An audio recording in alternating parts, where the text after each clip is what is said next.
Bonjour à tous, les procédures s'allègent pour les entreprises en difficulté. On parlera d'un projet de Health Tech Station à Tours. C'est un accélérateur pour les startups de la santé. Mais tout de suite, les usines pharmaceutiques de la région en première ligne pour les vaccins contre le coronavirus.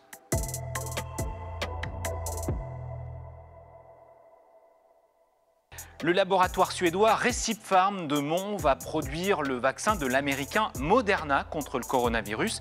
Une soixantaine d'emplois devraient être créés à Mont dans cette usine de 230 personnes. Les premiers lots sont attendus pour la fin d'année pour l'Europe et le monde entier, sauf pour les États-Unis. Par ailleurs, c'est un autre sous-traitant français, Delpharm, qui va produire celui de Pfizer, pas à Chambray, mais dans son usine de Saint-Rémy-sur-Avre, juste à côté de Dreux. Là aussi, entre 40 et 60 créations d'emplois sont prévues.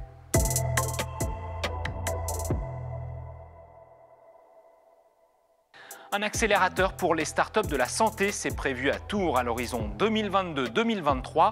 Deux investisseurs privés projettent de construire un bâtiment de 9000 m² dans le quartier des Casernes. Ils l'ont baptisé la Health Tech Station. Son coût 20 millions d'euros. La Caisse des dépôts, le Conseil régional et Tours Métropole sont sollicités. À l'intérieur, il y aura 1200 m² de salles blanches, des salles sous atmosphère contrôlée pour les expériences et les petites séries de biomédicaments par exemple. Il pourra accueillir 150 entreprises autour des biotechnologies, des dispositifs médicaux ou encore pour le numérique lié à la santé.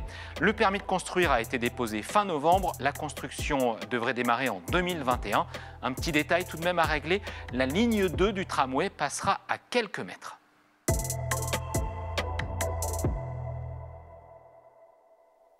La période de conciliation vient d'être doublée pour les entreprises en difficulté. On passe de 5 à 10 mois. Cette période légale permet de trouver des solutions avant un jugement du tribunal de commerce.